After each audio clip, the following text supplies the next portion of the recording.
We are live. What's up, guys? Hopefully, Mike play keyboard tonight. What did I even mean, Sean?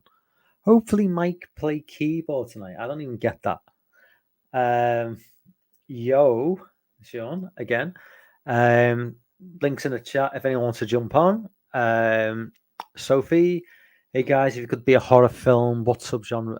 We'll come back to that because literally, I think JT is jumping on soon. I think Dave from Savage Zombie Reviews as well is jumping on tonight, which is going to be exciting because I've never spoken to him before live. I only ever interacted with him through YouTube, Twitter, whatnot. So it's going to be good to have somebody new on board, to talk, chew the shit about, what, because I know I follow Rob for a while now. A great guy, and so if he jumps on, please give him a subscription. Sean says there's a keyboard to piano. Yeah, it's a digital piano. Sean, digital piano, not mine. My son's. He plays. Join up. We are talking horror. Lol. Sean, the links. I want to see Sean's face. Leave a like. Please leave a like if you want to see Sean's face. Leave a like anyway. If you're in the chat, leave a like because I don't get enough likes on my streams. I get like a nice amount of views for how many subscriptions I've got, but not enough likes. Everybody needs to like it. My dog is just doing some crazy shit on the bed now. Let's bring JT in. Good man. What's up, everybody? Okay. Yeah, I'm not entirely sure what my dog is doing at the minute. She's settling down now. She being the dog. She's being a dog. She's she's being the vet today, and she's not very happy. So you don't like it. She's had her nails cut. She's had some medicine, and she ain't not too happy about it. We are talking horror. Laugh out loud. Hey, Sean. Hey, Sophie. Anthony. Yeah, I think Dave is meant to be jumping on as well. JT. Oh yeah, that'll be cool. Hopefully, because I've not spoken to Dave in a live stream before. So yeah, no, me neither. I was talking to him earlier, and he was saying that he's going to be on a watch along soon, and that it's going to be his first live stream. Yeah, so he's quite nervous though. Yeah, he was telling me. Which is, I understand, but absolutely. Dave mainly does. Well, he primarily, specifically does, uploads to his channel. He never does live stream, so yeah, I understand. I mean, I remember the first time I did a live stream, I was like fucking terrified.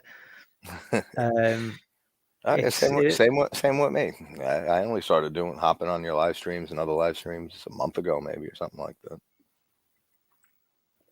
It is the terror of like nobody watching. Yeah, that's it. I mean, obviously a live stream is recorded, so it does get recorded and goes out onto the channel. Yeah. But if you are doing a live stream and you're trying to like talk, if there's no interaction and communication, it gets a little bit. I mean, I did one live. I mean, I've been quite lucky in terms of when I started doing live streams, even though I had a very, very small channel, which I still do. A lot of the people who I was friends with on YouTube, they were kind of like knew me through just other channels. So when I did live stream early on, they were just on board anyway, Yeah. So it was just a good thing because they were supportive from the off. It could have been a disaster, but they were there. Yeah. So that's good. At least you had the push right there, from the start. So, no big deal, Dave, but drum roll, Dave's introduction to live streaming on YouTube. All right. What's up, Dave? What's up, man? Hey, guys. You okay? What's going on? I'm all right, mate. How are you? Yeah, not too nervous. See, I'm just chilling with my coffee. Nothing be nervous about. We just all chilling. All right. Can you hear me all right, guys? Yeah, Yes, yes. not too bad. Not too bad. There's a little bit of a Of a delay, a little bit, but a slight delay. not much, and it'll probably be fixed in the next minute or two. No worries. We can work around that. It's good to get you on board, man, because obviously, you know, you're a channel that I was kind of into. I think I don't know whether it was through Gareth's. I'm trying to think back to when I became aware of your channel, because Yeah. I was kind of like in this little bubble of like same like very much like American based channels, and somehow something happened in the algorithm where it could have been Gareth's channel, but became aware of a lot of like more UK based horror YouTubers and just YouTubers in general. You know, guys like you, obviously Gareth, and like Horror Lives Matter, people like that. And I just started subscribing to loads and loads of new like UK YouTubers.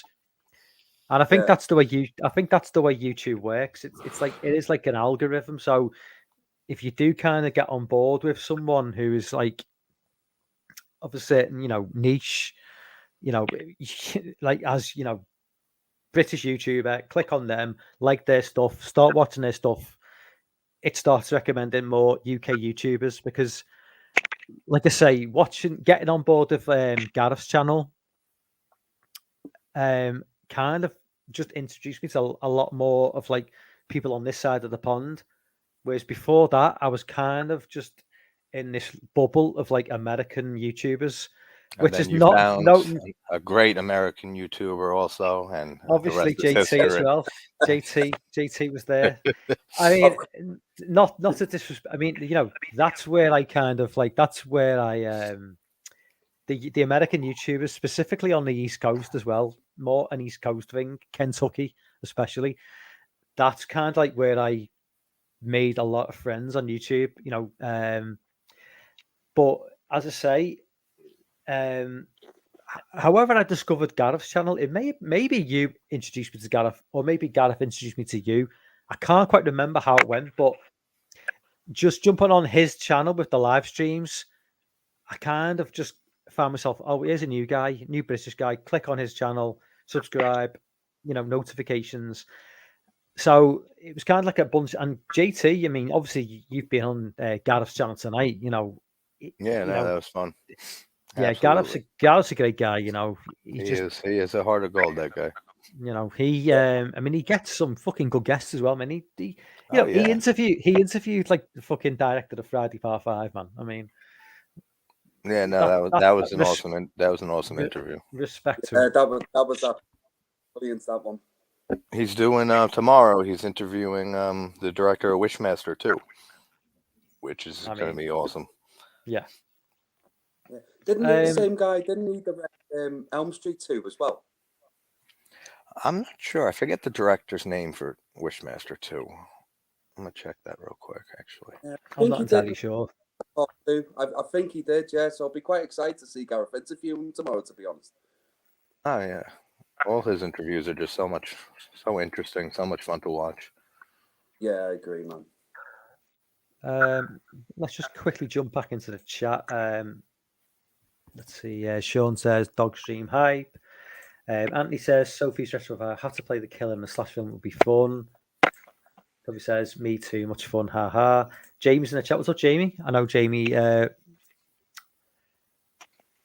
Hey Jamie. It's just big people saying hello to each other. Somebody actually left the question at the beginning. I'll have to go back to that one. Hey, Big T. Question. If you haven't seen it, highly recommend Clerks 3. Clerks 3, I wasn't a big fan of Clerks 3. I've had a hate for that online.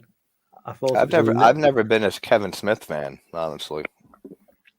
I like the first two Clerks films, but the third one to me is Clerks 2 is all right, but I felt it was a bit of a reach. The third movie was just a little bit too much. I know they play on the nostalgia, Al's in the chat. What's up, Al? Hey, Al. He's coming from JT's channel.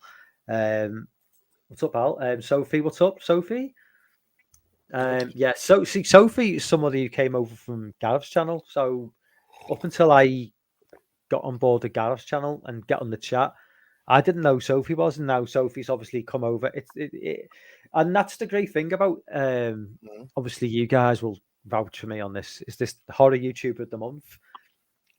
I was not aware of half the channels I am now before horror YouTuber of the month. No, absolutely. I'm sure it's the same for you guys, you know, because obviously I knew you, JT, I knew you, Dave, but by nominating you guys, you then nominated, 4 more new YouTubers.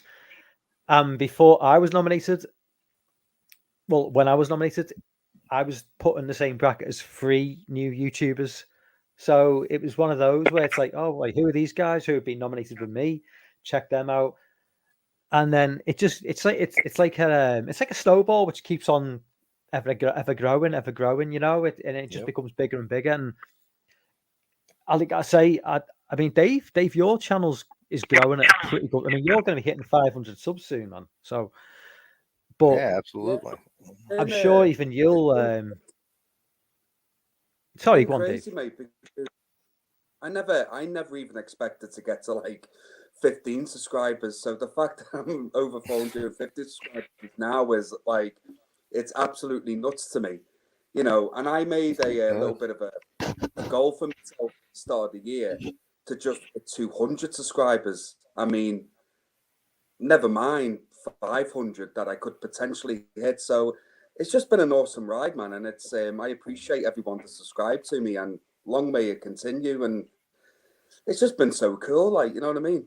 Really has. Oh, absolutely. I had the same thing when I started. I said, if I get 100 subs, that it's a bonus. And I just hit over 200 actually. So that's a cool little, another milestone. The thing I love about, what tends to, for me, I mean, I'm not going to try and speak for everyone, but there's very few YouTubers who do what we do with a large subscription base who I really watch, because I kind of feel that like a lot of YouTubers, when they get past a certain point, they kind of lose touch with like the fan base to a point.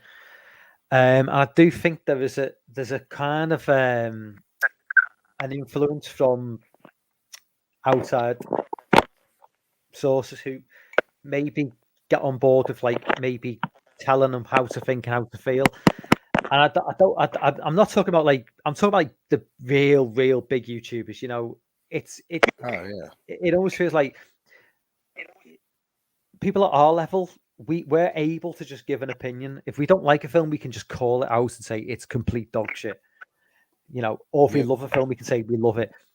I think if you're a channel with like, say you've got a channel of like 150,000, 200,000 subs, and a movie comes out, and the consensus is this is a good film because they're telling you it's a good film. Yeah.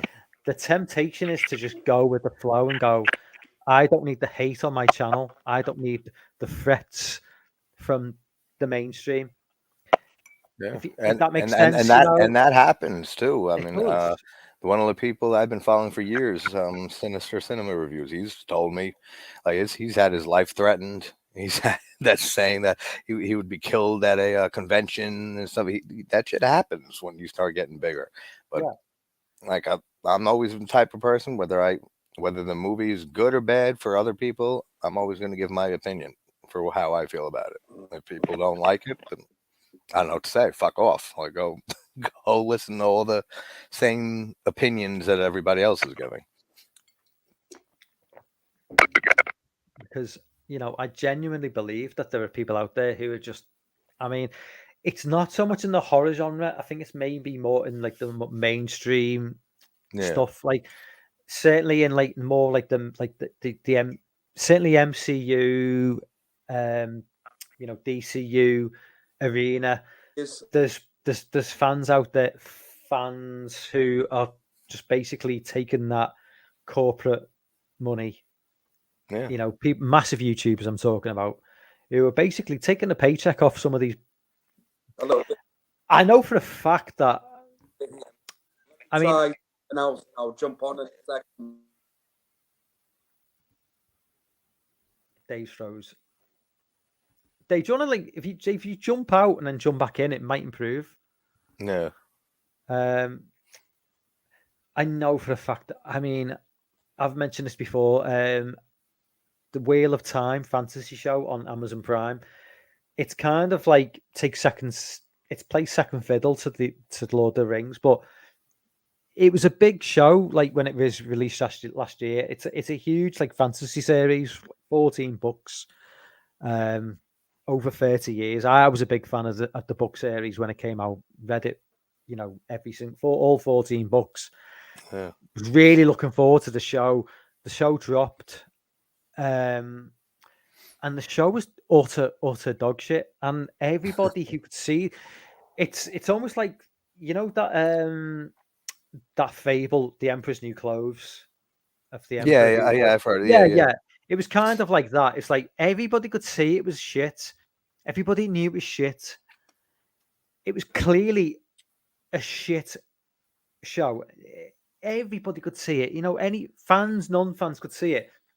But you had these diehard Wheel of Time, which is the name of the series, fans who were clearly on board with Amazon Prime's agenda, who clearly didn't want to rock the boat, clearly wanted the Amazon Prime, you know, push to get their YouTube channels more subscribers, more. I mean, it was so embarrassingly obvious. I mean, one of the biggest YouTubers in the game in terms of like fantasy novels, Daniel Green, who was an enormous like Wheel of Time fan, couldn't bring himself to criticize the show. And I know for a fact the guy didn't like the. I know for a fact the guy didn't like the books, didn't like the show. I know, massive fan of the book series.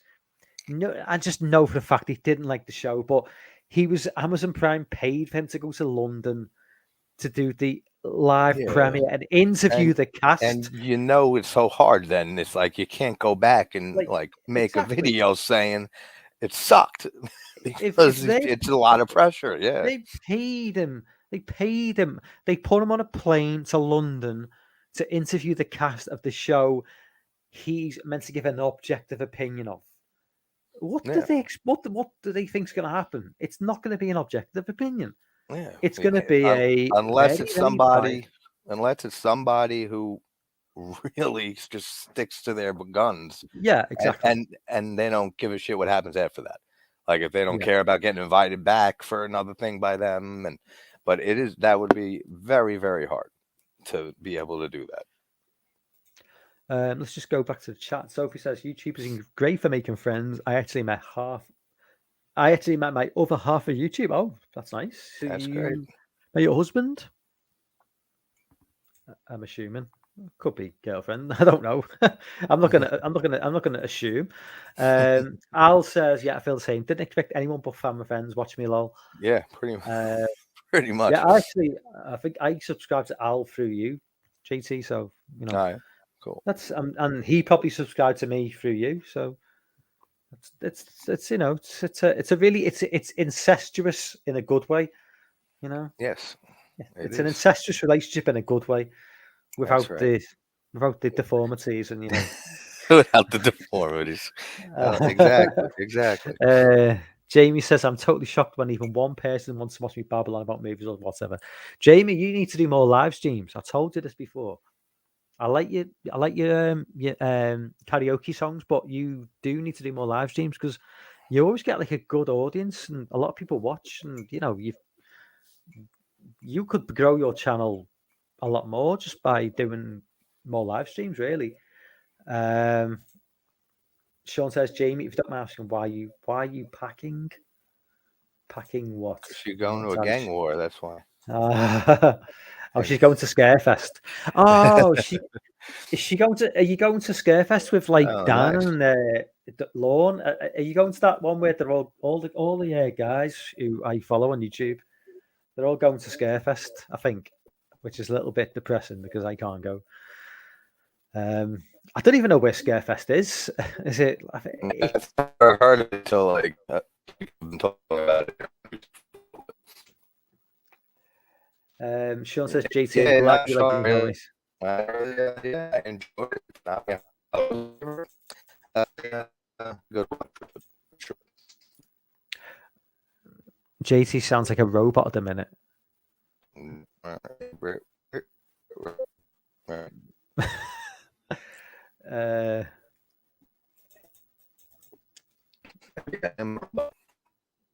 JT's Maybe waking up. He higher puts- history channel. Big T says it's going to be wild with the amount of coverage there will be from Scarefest. I'm looking forward to some of the live streams from, or the guys who are all going. That's just going to be fun. Seeing some of the people like together. That's going to be good. I think Piz is going to be there. Jake, Jonathan, Lorne, hopefully Jay. It's going to be Yeah, a lot of great people. a lot of the They're guys gonna from be there. Kentucky. You see, so a lot of those guys from a lot of guys from Kentucky, the Kentucky area. I actually said in the live stream a couple of weeks ago. I think you were in the live stream actually, big Jake. I said, I've got more friends in Kentucky than I have in. Yeah. I feel now I got more people over in the UK that I talk to than here in America. Like, it's funny how that works out. What's the way? It's funny, isn't it? It's like, your next door neighbor probably you've got nothing in common with your next door neighbor. Oh, I don't even know my next door neighbor. Exactly, yeah. Turn your computer on, go on YouTube, and then you're just like talking to some random guy from the other side of the world, and you're friends with them because you've got a connection with something. Yeah, exactly. The next door neighbor's just some fucking douchebag you don't like, Yeah, you don't even make eye contact with him. You get the mail at the same time. You don't even talk. Sean says, I'm watching Candyman original while watching the stream. Sean, you meant to watch Candyman. You meant to watch Candyman a couple of hours ago when JT was watching it. That's when you meant to watch it. Jamie says, I plan to stream more now. Stream more, Jamie, when I'm awake, though. Don't do it at like 3 o'clock in the morning, UK time. If you just bring it back a couple of hours, then I can jump on more. Because I'm joking. You stream when you want, but yeah, you when you stream, I'm fast asleep in bed. We've got Dave back. What's up, man? Welcome back to the party. Oh, I won't say that till we see his face and hear his voice. His face, but he's frozen. Frozen in time. Yeah, no scare festivals. Get UK guys and girls. I know, Anthony. It's depressing. Sean says, all right, guys. Is this a bit better? Yeah, okay, man. You're coming through now. Sorry about that, lads. I just thought I'd try something different, but my laptop didn't work, so now I'm back on my phone. That's all right. Last week I was on stream here with him, and my internet just kept going in and out, and I was freezing, like, in stupid ass poses until he was able to get back on.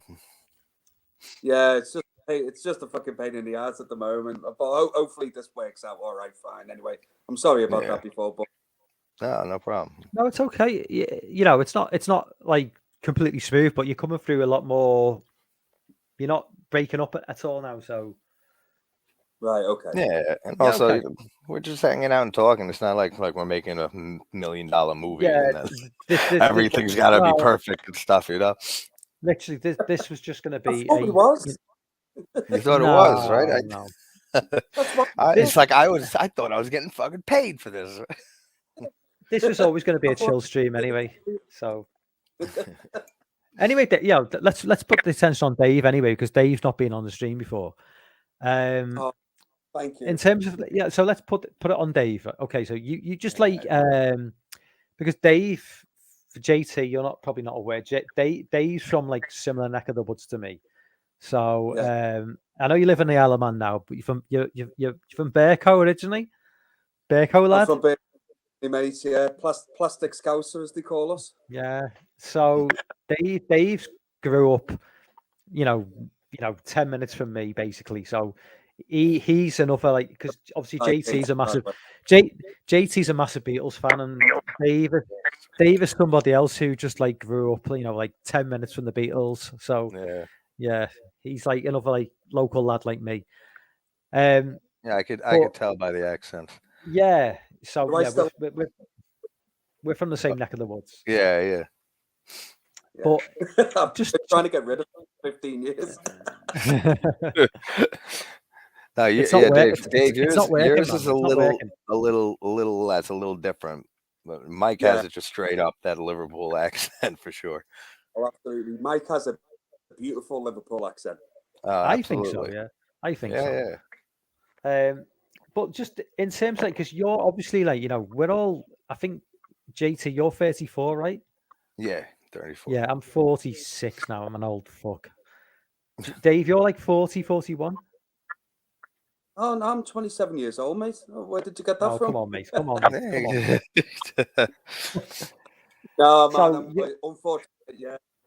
I'm 41. I'm 42 in about 3 weeks. Yeah. Oh, nice, So man. I'm always curious to know, like, because obviously you're similar age to me, similar upbringing. At what age did you kind of become aware of, like, the horror genre and just Oh, what was your introduction to like the whole thing? Because I've got a very specific memory of how I got into it. I'm just curious to know, for someone who's grew up in very, very similar circumstances to me, how you got into it and what was your introduction to like horror films in general? oh, very easy, mate. It was my mum. My mum was a massive, massive horror fan. And she was very lenient and let me watching like horror movies, even at a very young age. I think I watched like the first Nightmare on Elm Street when I was about like 5 or 6 years. Like she'd let me watch it. Yeah. Different in the 80s. Mate. Yeah. it was a different age. There's no. But yeah, it was my mum, man. My mum was a big horror fan, so I took that path from my mother, and just at a very young age, I just loved horror movies. Like, forget cartoons, forget all that. I still enjoyed that as a kid. I'd rather watch like, Friday the 13th or a Nightmare on Elm Street, or it was weird that the kid. You know what I mean? I've always horror. Yeah, so my love for horror just came from there, and I wish he didn't actually, because I proper shit myself when I first watched the Nightmare on Elm Street, man. I think I pissed the bed for about a week. I can imagine. I notice a lot of us horror fans have a common link of starting very, very young. Yeah. With watching horror, because it's the same with me. I was 5, 6 years old, and I saw Halloween for the first time, and it was from there on just horror. And I noticed that with a lot of horror fans, that they start between like 5 and 8 years old, 9 years old, something like that. I don't know why it's a common thread or what that means, but I've noticed it over the years for sure. It is the best introduction to horror, though. It's like if Massively. okay, you can make an argument for like saying, oh well, little kids shouldn't see like 18 rated films or R-rated films, but you don't get the impact that you do watching a horror movie for the first time as an older kid. Like, I remember watching Halloween, and it wasn't the first horror film I saw, but it was the first film that really impacted me in terms of like give me fucking nightmares. And the Halloween, when I was like, I think it was like 11, watching it. I mean, I'd watched horror films before that, like, but it was more like I think I'd seen the Friday the 13th movie, but that was more comical. But the Halloween movie, really watching it, I think they aired it on the BBC, as Dave will know the BBC. I think on like Halloween night, maybe on in around about 1987, and that was the first time I'd seen a Halloween movie. And because I'd never seen a serious horror film before, like it was always being a bit comical, a bit more like lighthearted.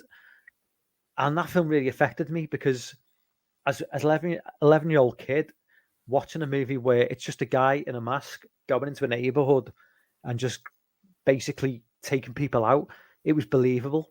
A guy in a mask could come into your neighborhood and just go into your house and stab you to death. It wasn't fantastical. It wasn't like a Nightmare on Elm Street movie, you know. And that film just fucked me up. I got nightmares from Michael for a long time after that film.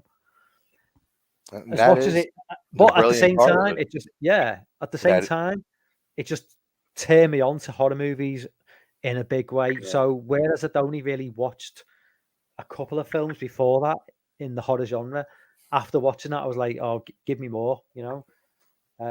Yeah. And that's kind of I like fans of horror movies is as well. It's like normal people that don't enjoy horror expect everyone who enjoys horror to be weird and creepy and horrible people. We're actually some of them beating your lives, you know what I mean? Yeah, exactly. Yeah. Hardcore horror fans are like some of the safest, nicest people you'll ever meet. Oh, absolutely. Yeah. But yeah, you're right, Dave. They're always thinking that, oh, these people are this person's a hardcore horror fan. He's going to grow up to be a serial killer, or like stuff like that. And it's like, it's not like that at all.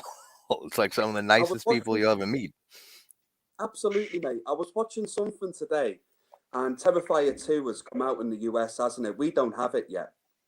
Yeah. But I think it must have been a talk show in the States or something, and they were ripping this movie apart. And they were basically saying anyone that watches it is basically sick. That's what they're trying to get across.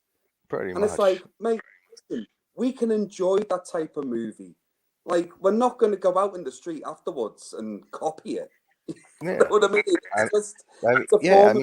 You get the once in a blue moon situation that happens. There's a crazy fan that goes out and does something crazy. You hear about it once in a blue moon, but it's such the exception instead of the rule. It's like the whole video game controversy where people who play like my son's like 19 now. He was playing Grand Theft Auto San Andreas when he was 5. You know, I love that game. He's the most level-headed, nicest kid you'll ever meet. You know. Yeah. He watched horror film. You know, he wasn't watching like. I mean, I did restrict him from watching like some of like the torture porn stuff when he was like 7, because I think there is like, you know, maybe you can, you know, break them in gradually. I wouldn't show like a 7-year-old Terrifier 2. I think that would be slightly irresponsible.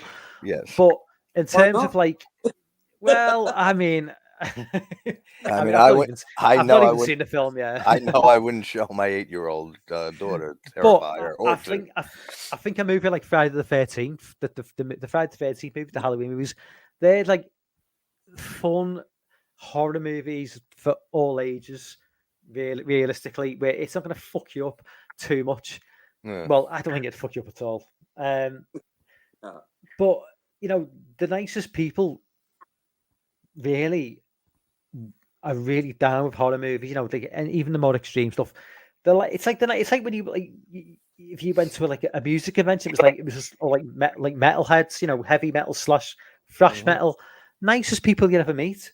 Oh, absolutely. It's you know, they're not the people who are causing trouble, you know, further down the line. You know, it's if your kid's torturing animals at 5 years old, maybe that's a case where you want to say, yeah, okay, this kid's fucked up. Yeah. But you know, it's like they're the problem cases. They're the ones where you should be watching how they progress. But a kid enjoying a slasher movie. You know, and I think it's just that no matter what people are into, there's always going to be those people that commit crimes and are sick in the head. It has nothing to do with what they're into or what they watch or what games they play or anything like that. It's just this sick people out there, and they're going to do sick things. The vast majority of people who fuck up in life have had bad parents. That's simple. You know, kids who've been no, it's not. Yeah, it's not. Kids who are abusive in later life have been abused by the parents. Yeah, it's like the cycle of violence continues. People who sexually abuse people later in life have been sexually abused as kids by the parents or by close family members. Mhm. It's just the way the world works. It's like you're influenced by what happens by. Yeah. Or accidentally kill kids babysitting them. Apparently, turns into a serial killer. Oh, of course, yeah. Well, I mean, if you kick a door off its hinges and that kid knocks the kid back over a banister, which the banister is clearly only 1 foot away from the door, Halloween End style. Yes. Right. Nah, Dave, we can't talk about Halloween Ends because JT doesn't want to talk about it anymore. He's had enough of that film. Just one I question about Halloween Ends. Please allow me this. Yeah, Right. Go ahead. go on, man. I'm allowing you that. I'm allowing Okay. it. You'll be It's the allowed. only one with. I hope you two answer the same way I did. Right. When that kid hit the floor, who laughed? I did. Oh, I laugh I whenever people hit the floor. It don't matter who it is. It could be my grandma. I'll still let her chuckle out. It was just like It's I funny mean, shit. You can't like not laugh at funny stuff just because of who it is, the search or the circumstance. Exactly. I mean, did Brock Lesnar kick that door open? Who was? I think it was Shawn Michaels. Yeah, it was. Yeah, It was Shawn Shawn Michaels kicking Marty The Jannetty through Heartbreak the Kid. window. That's what it felt like. Oh, it's so fucking stupid, man. I mean, Yes. Oh, I did Anyway, rewatch the let's move- film. Yeah, we'll move on. Okay. Okay. I did like have a little bit of a. I do usually like go into these streams with like a little bit of a, a timetable of what to talk about, but this was kind of a bit of a blind one. But I suppose getting you guys on board tonight, one thing I did want to ask is like, what are your go-to movies to watch in late October in terms of like horror movies? You must have like a sort of like a C, not a CV. That's not the right word. Like a Yeah, a just like list of films. movies that you enjoy watching Yeah, every Halloween season yeah. and stuff. Yeah. Because once it gets to late October, I think we all kind of we watch comfort films, don't we? We watch movies that are comfortable. For me, it's always like, the Friday films, the Halloween movies, Mhm. Hellfest, Haunt, I like, which is a newer one. So, over to you guys, what's your like go-to movies for like watching in like specifically that last week in October as you're going towards. I'll always watch Halloween on Halloween, just to go back to when I was 5, 6 years old when I first saw it. It was on Halloween. So just ever since then, every Halloween I watch John Carpenter's Halloween. And leading up to like The Thing, also I'll watch The Thing every year around Halloween time. Trick or Treat is a great movie anthology. I'll watch every Halloween. Like you said, the Friday films and mine. Those are basically pretty much the ones, the go-to ones. The Exorcist, Actually, The Exorcist, I'll watch every Halloween season. Dave froze. Dave, you there? Yeah, Jamie, we probably aren't gonna like it. Dave's gone again.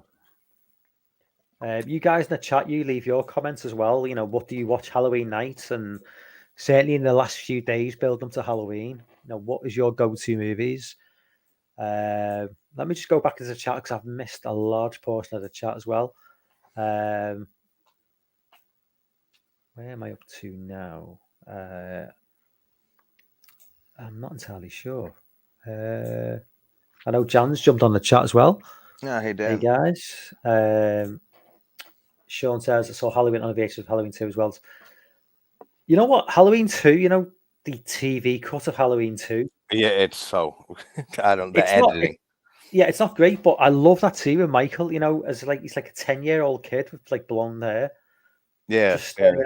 That's really, I think that's a really effective scene. That, it doesn't look much like the kid from the 78 version, but I really like that scene. I think it looks so chilling. It's like he's just staring out. And Dave's back as well again. Oh, Dan, sure, yeah, good. Mario Bava's Black Sunday, that for sure. I forgot that one. Oh yeah. I love Bava. Yeah, Black Sunday's a good movie. Dave's frozen. He's moving slightly. Dave's moving like a 90s video game. like early PS1 or something like that. Like Resident Evil. Yeah. As I grew up with that Uh, whole series, I love Resident Evil. Who's Eddie? I'm missing. I've totally missed the chat here.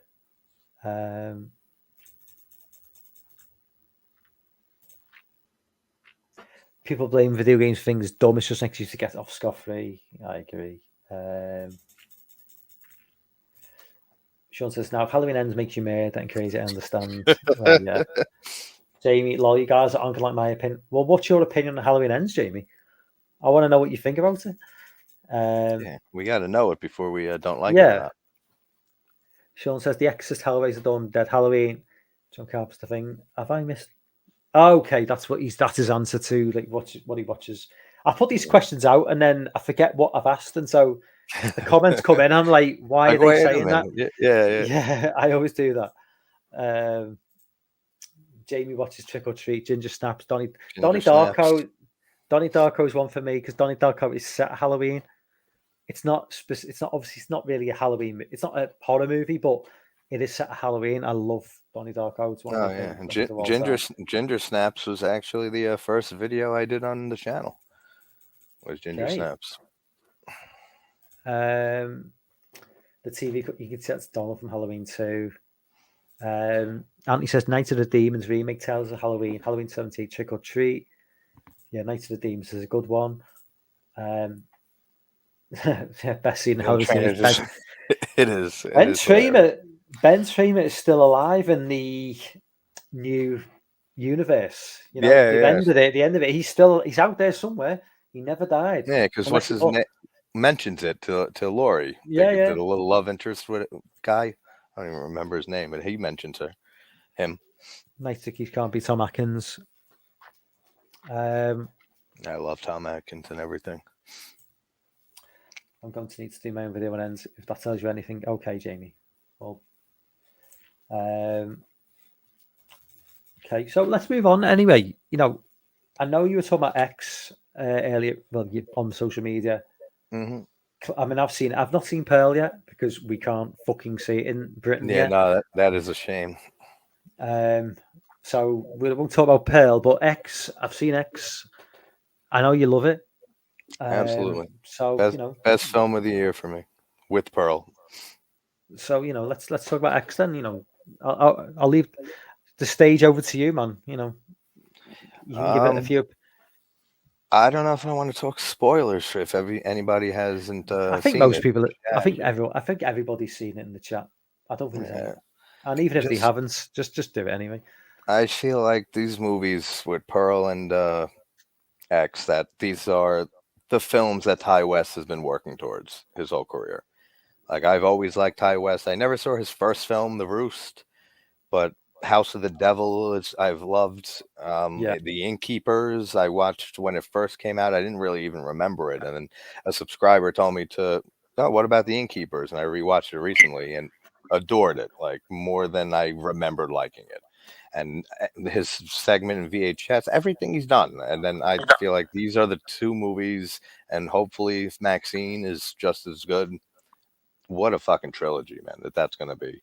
Because there's just the story alone for X. Like, people call it a slasher film, and I could see that. It is sort of, but it's more than that to me. Like, it's like a lot of slasher films like rely on just like the kills, the effects, and just stuff like that, but like the story takes a back seat. Like, the story is front and center for all of X, all of Pearl. Like, it's just, the story is so perfectly written that it just hit every notch for me watching those two movies back to back. And definitely for me, they're near masterpieces.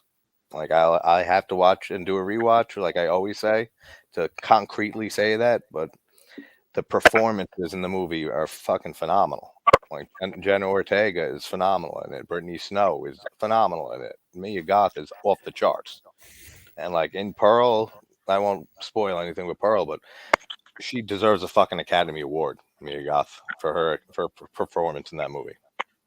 Like particularly a scene, but yeah, very, very good. So did they make any effort to explain why Mia Goth looks exactly the same as Pearl? You know, because obviously in X, Mia Goth plays Maxine, but in I haven't seen Pearl, X yet, she to let you know. yeah, X is yeah. So I was going to say we'll just spoil the film, but I didn't know you hadn't seen it, Dave. So maybe we won't spoil it. But in terms of like, how did they go in any way to explain why Mia Goth is the same person in Pearl as in X? Because it's two different people. Yeah, so it doesn't really. Mostly, you know? it's just that she played the part. That's pretty much it. Like, there's no connection. There's no that, like, that's what I was thinking when I was first watching it. I was like, is this going to turn into like they're both the same person, that she has a split personality type thing? And it doesn't go that way. And it just turns out being that she just played both roles. It has nothing to do with her being the same character or anything like that. It's just she decided to, I guess they just had her play Pearl also in the first movie, unless they go into it more with Maxine and more is explained. But as so far as of the two films, there's no real connection with, meaningful in the story of Mia Goth playing both of them. It's just she decided to play Pearl too, I guess. Yeah, I mean, in terms of like, Dave, you definitely need to check out X as soon as possible. Yeah, for sure. It's definitely one of the. In terms of like horror movies, not just horror movies. In terms of movies released this year, I'd say it's right up there. It's for sure. I noticed today it was on Amazon Prime in the UK for us, so I'm definitely going to give it a watch. Oh, for sure, definitely. It's kind of like, it almost feels like a Chainsaw Massacre movie with slightly more depth to it. It's got that kind of like, it's that 70s setting. It's that rural. It's meant to be set in Texas. It's not filmed in Texas. I think it's filmed in New Zealand. New Zealand, yeah. For some reason, I don't know why. Is it expensive to film in Texas? I know. We were talking about this with another movie. Why the fuck? Why was Texas Chainsaw Massacre 2022 filmed in like Romania or something? I think that's what we were talking about. Why can't they film in Texas? Is there an issue with? Is that Ash vs. Eve Dead was filmed in New Zealand? The whole series, everything was. Yeah. I don't know if it's a lot of films are filmed in New Zealand, so I don't know if it's just like easy to get permits there to film, or that you don't need them, or like something like that. But it's got to be something about New Zealand. And yet the funny thing is, Lord of the Rings, Rings of Power. Well, I was thinking it was cheap, but Rings of Power, the Lord of the Rings show that Amazon Prime are paying $1 billion for, they're moving their filming from New Zealand to Scotland because maybe it's too expensive for them. I don't know, but they're moving all their film. Obviously, the original trilogy was filmed in New Zealand. Mm-hmm. The Rings of Power season 1 apparently was filmed in New Zealand. Now apparently they're shipping everything over to Britain, out of New Zealand. So maybe it's not that cheap after all. maybe it's getting more expensive. I mean, if Amazon Prime can't afford to film somewhere, then you've got to think that maybe the prices are being jacked up. Maybe, I don't know. But I mean, fair play to like X. If it's for someone like me who doesn't know Texas, it feels like Texas. I mean, a Texas native would probably be like, "This is not Texas," clearly, but I can't tell the difference. And for me, it was a really, really, really solid movie. With likable characters, plenty of gore, some uncomfortable sex scenes, I will say. Oh yeah, without going absolutely. The into atmosphere is amazing through that whole movie. yeah, but yeah, I mean, definitely one of I the need to year's give it. best. Yeah, like yeah, definitely watch it, Dave. Like it's not even Pearl and Next being my top 2 of the year.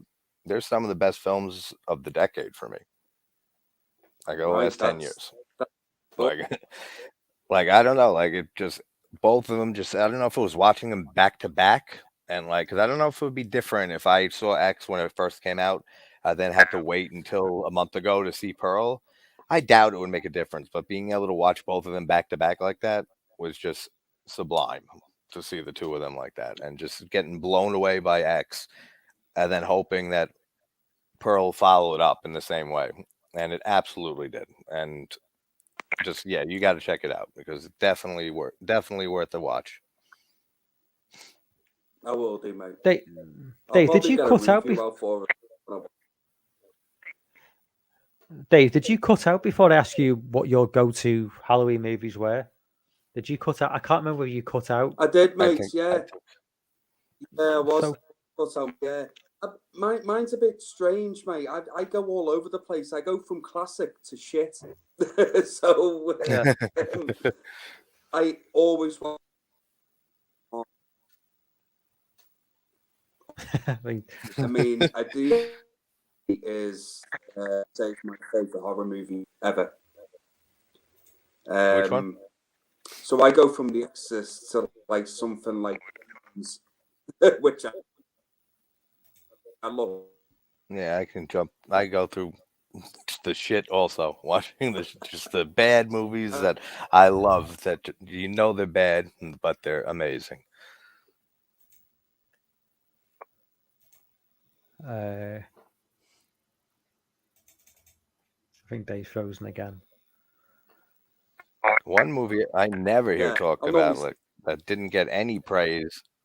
The Empty Man. I don't know if anyone's seen The Empty Man. Yeah, I've seen The Empty Man. Yeah, I a fucking lot. love that movie. Yeah, it's a bit of a. That's definitely going to become a cult movie. Maybe Absolutely. for an Elm Street. It doesn't. I'm not sure What's if the, Dave's like delayed and it's just coming through. Yeah.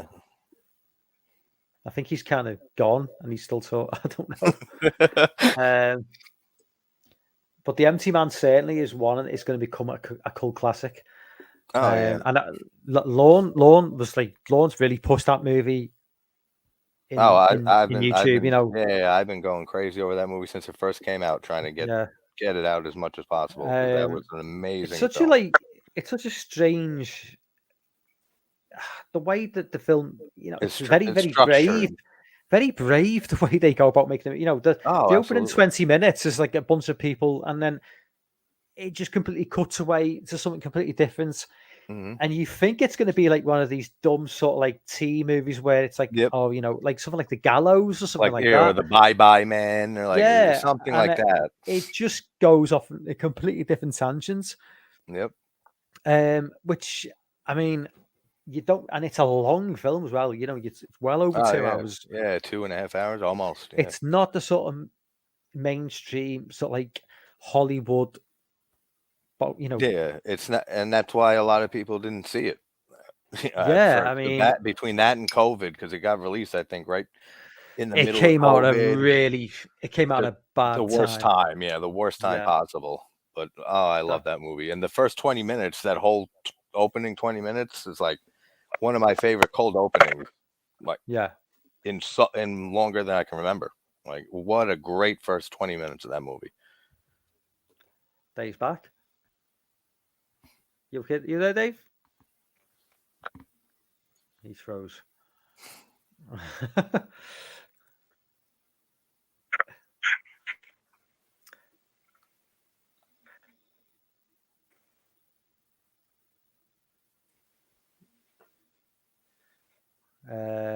We'll give him a minute. He might pop in. Do stay for the poppins. I'm still waiting to get here Dave's Halloween recommendations. Yeah. Waiting for it to come through.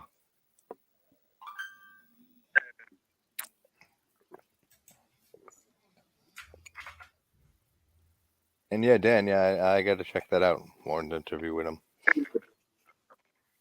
No.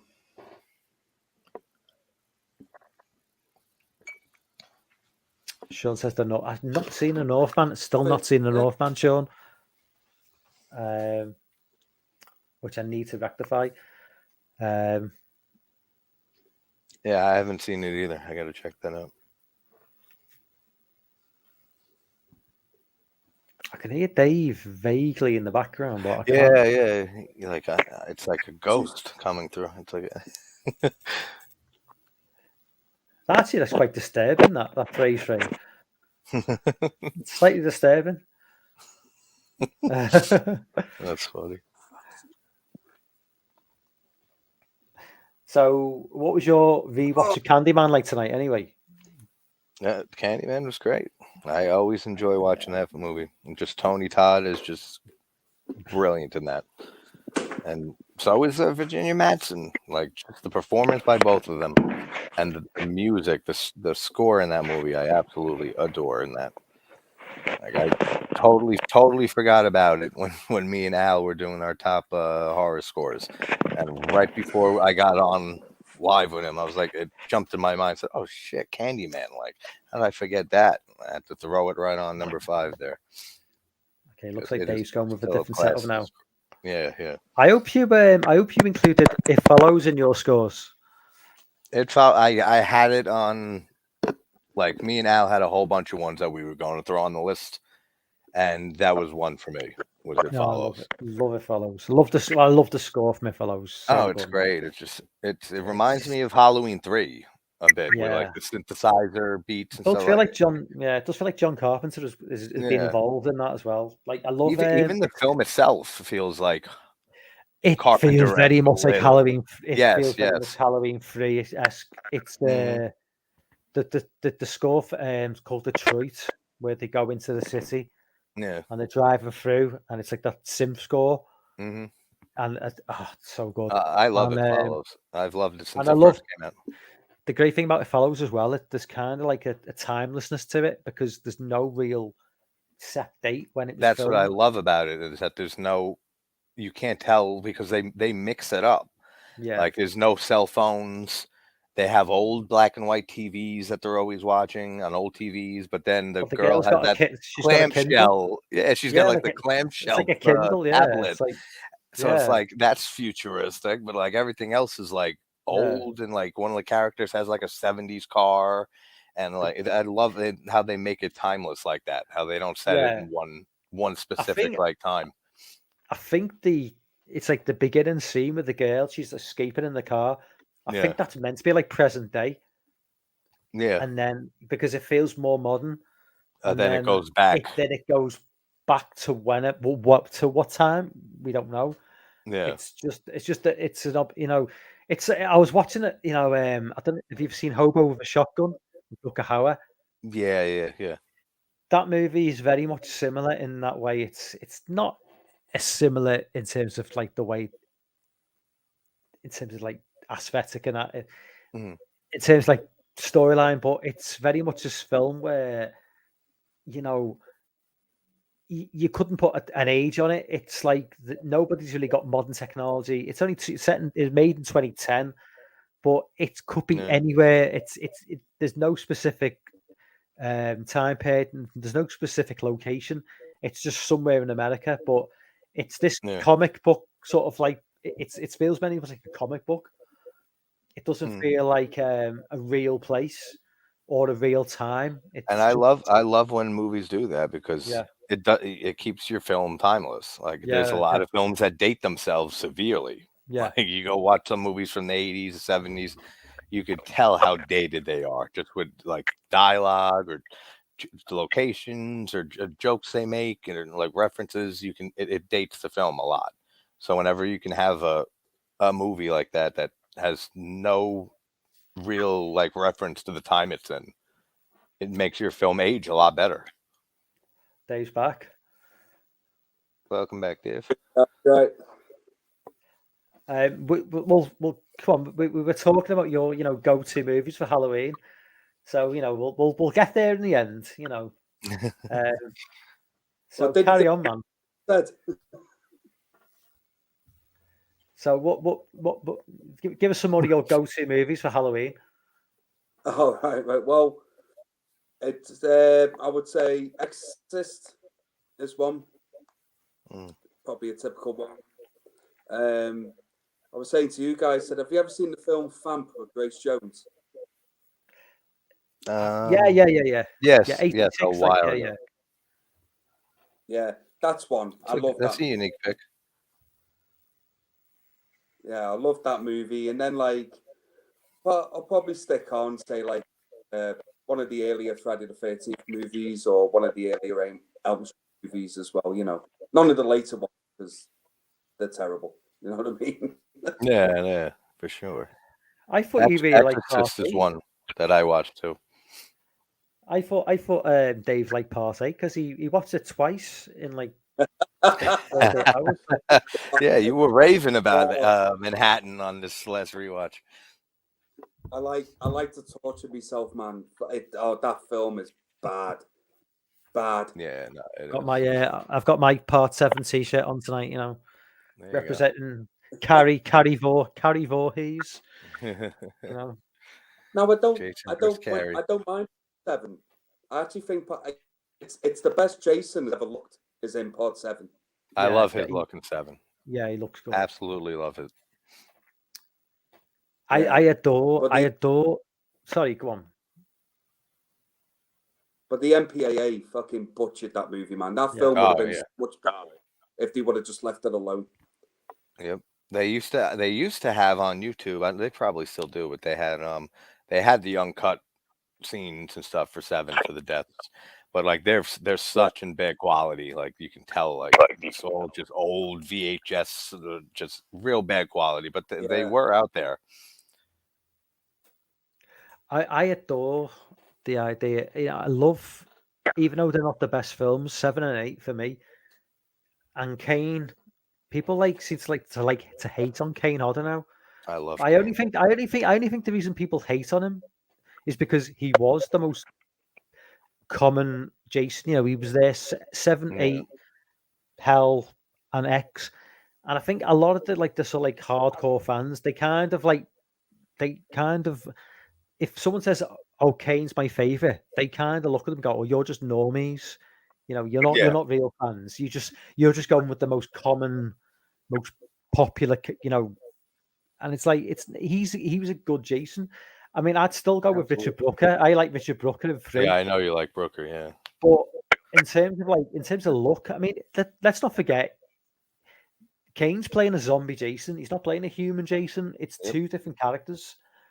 So the only other person to play zombie Jason was C.J. Graham Yeah. and that Ken Kersinger fella, and then obviously the guy. Yeah, it's a weird last. Yeah, and then the guy who played him in the remake. So what was Kane supposed to do? He can't play him like a human being. He's got to play him like a zombie. And that's why And- he brought in those trademarks that he has. It's the breathing and the shoulders up, and like he added those in because he understood that. He's like, Yeah. he's not a human anymore. I'm dead. Like I'm a zombie. Like there's certain things I'm gonna do that a human Jason wouldn't do. Like Kane understood the character of Jason so well. And for all its, you know, for all the, I'll say flaws, I still adore 7 and 8. I know the flawed films, but being a kid watching those films as a 12-year-old, I just, you can always have that nostalgia. I still believe that the perfect beginning to a Jason movie is Jason at the bottom of the lake at the beginning of the film. I think that's the perfect setup for a Jason movie. Yeah. So even though for the majority of the films he's either underground, he's buried, or he's just out in the wilderness, I love the look of 7 and 8. I just like the beginning where he's been stuck under the lake and he comes back to life. Oh, they're great. They're great shots that. like that with him with the chain around his neck, and just it looks so good. Yeah, like I love those openings too. Like Richard Brooker in part 3, like that is my favorite look of Jason. I like Ted White better, as Jason, but my favorite look is absolutely part 3 Yeah, because he just looks yeah. like what He's a little Jason would grow into. He looks like a grown, and he's person a with he's a he's a deformities. he's a big guy, but he's not too big. Yeah, it's You not know, like a he's not fucking he's not he's not like giant. he's yeah, he's like what 6'1" maybe. Yeah, something Just like a that. that's CJ Ted White was always like stockier, sort of slightly maybe like a little bit chubby, maybe. I mean, I think Yeah. CJ Gray, that was an accusation of CJ Graham, that CJ Graham was like a little bit stocky, even though he was Jason, it Well, didn't really make much sense. they had in because they had a different. Who's the other one in 6 that played Jason for the few Oh, I scenes? don't know. I'm not entirely Because sure. the whole paintball scene in Oh, 6, so that was it was a different guy playing Jason, okay. and he was kind of. They were saying that he was kind of big for the role, like Yeah. like chubby wise for the role, and that's why he looked so different in that scene. And then they replaced him with C.J. Graham for the Well, rest that's of like because two had two different Jasons, and there was like, Yeah. is it what? But obviously, it was Warrington Gillette, I think, Mhm. and Steve Dash, and I think it That was sounds Steve right. Dash. Steve I Dash. always forget that one, the second one. That Yeah, sounds right. I think Steve Dash tried to make claims to have done certain things in the movie, which he never did, Mm. and he kind of like got called out about it. And I think if I remember rightly from what I've seen on some of the YouTube channels, he's kind of tried to make he's tried to make like a living on the live circuit, claiming to be Yeah. Jason in 2, and they were like, "No, you didn't. You did like one scene," and it's Yeah, like, yeah. It's like, get the fuck out of here. You're not Jason. Well, yeah, I can see people do that. People do that all the time. Just try yeah. to make money in any way that they can, even if they had nothing to do with it. If he's in one scene in the movie, no, I played Jason Voorhees. Okay. Sean says 8 has the funniest kill when he punches guy's head off and lands in the trash. Oh yes, that is a great kill. It is. You can see the kill. You can see it coming a mile off as well. It's just like it's just, why does he give up at the just as he's just got to the point where Jason's right at the edge of the rooftop, and he just says, "I've had enough." It's like, no, just take your best shot. Just keep going, man. You've nearly done it. Oh, And he punches Jason like gotta be a good like 20, 30 times, 40 times maybe. He's going off on him. But I love when the head flies off, though. It's just like a POV shot and of the camera spinning. Like you can see it like it's from the head's point of view. Then it falls into the dumpster and it just closes. That's so great. Derek Mays is really imposing. Derek Mays was a good Jason. Sadly, he was all right for me. And I don't care for the remake at all. Do you think he was too fast? As in, yes. That's too that, and just with the tunnels underground, and that was a bit, taking the girl as a hostage for a month or so, like stuff that Jason just never has done before. And I get it's a remake; they can change it up and stuff, but it just doesn't work for me. Plenty of TNA though. Oh yeah, for sure. I'm not complaining about that. No, absolutely. Sean says at least we don't have a Tony Moran actor playing Jason. Yeah, that's for sure. Unfortunately, no voltage with Tony Moran. Yeah, Tony Moran, he's been a bit of a douchebag online since. What did Tony Moran do? He took the mask off for like 2 seconds, and I was trying to stake a claim to the Halloween legacy almost. I still think it's an iconic character though, because that one shot is just, for me, it's just like so.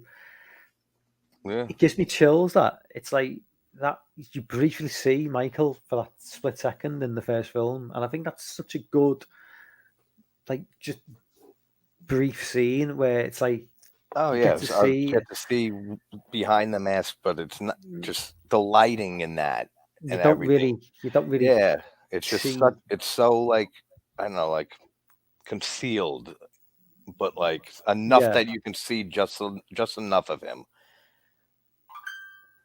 And that was the point. It was like, it was meant to say, just just that was the genius of that first film. It was like the point he was trying to make is it's just a guy, Yeah. but he wasn't really just a guy, or was he just a guy? You're never really entirely sure. Yeah. And it's only with the sequels that it became more and more. See, if Halloween 1 had just been that one movie, and he got shot, he went over the edge, and he And disappeared. disappeared. If they'd never made the sequel, you could have made the arguments. Well, he had, a bulletproof armor, a bulletproof vest on. That's how he Yeah. got away. He got stabbed in the neck. You can survive that. He got stabbed in the eye. You can certainly survive that. Hmm. So it kind of plays into that. He is just almost like the guy, Rutger Hauer in The Hitcher. Yeah. He, Yeah. he had he's only in terms of like mystery. He's like one of the few characters in movies where I think they've kind of done something similar where you just don't know who he is.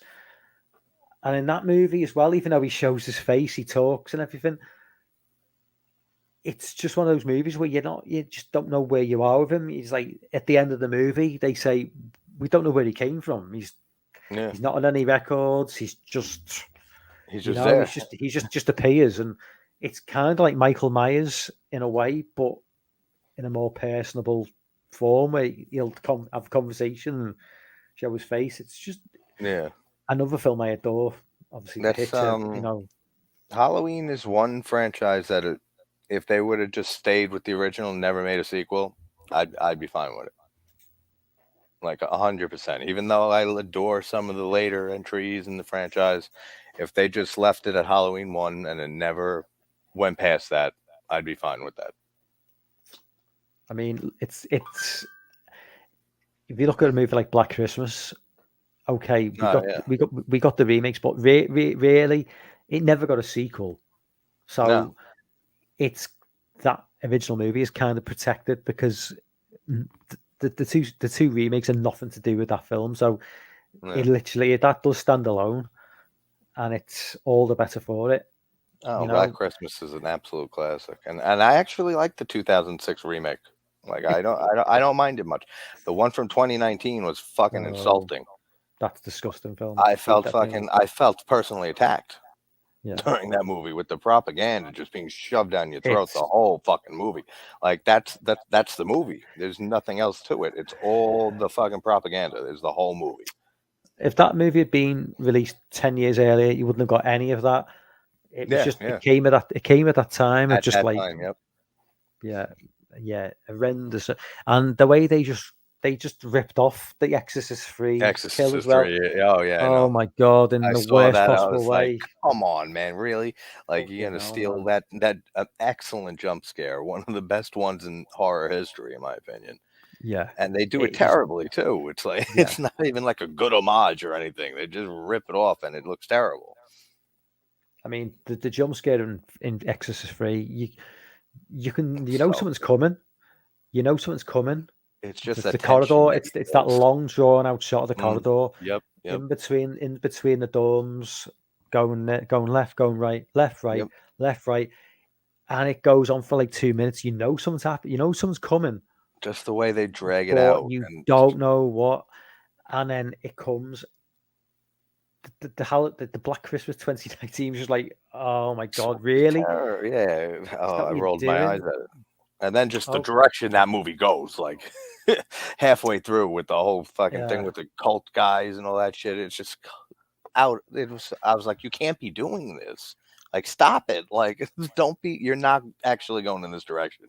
And they did. And it's just one of the worst movies I've seen in so long.